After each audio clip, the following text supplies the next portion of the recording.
另外消息来关心的是，去年立法院呢，才拄通过临港城市法草案，扩大这适用的对象。也毋过呢，民间团体是批评讲无其他配套的措施，这是无通好真正来提悬生育率的。所以建议政府呢，就要参考这国外的办法，也得提升相关的支持。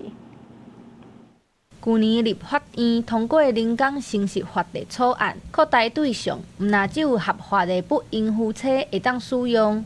嘛扩大至独生女性也会当使用。民团针对台湾民众敢支持独生女性生囝，也是无婚姻关系判离生囝，做民意调查，发现若是法律含政策无其他的配套措施，无支持的人较侪。若有配套，支持的人有增加。如果这些保障措施全部存在的时候，你会支持未婚男女育儿吗？结果变成黄色，68%。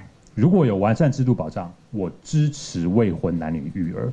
同样的，如果有完善制度保障，69.5%说我支持单身女性育儿。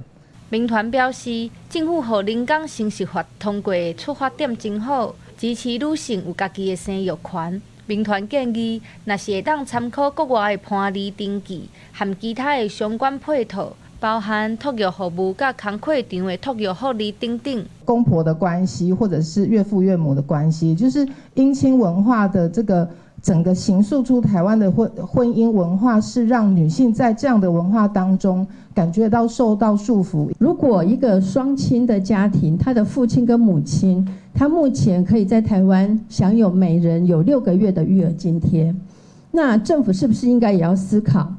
一个单亲家庭的爸爸或妈妈，他是不是也能够享有12个月的育儿津贴呢？民团讲，若是要改善台湾生育率低的问题，通过临港城市法是头一步。接落来，政府爱提出其他的措施，来互无想要结婚、毋过想要生囝的人，搁较侪支持，安尼因才会当放心生，台湾的生育率才会提悬。记者陈心东、王志光台北报道。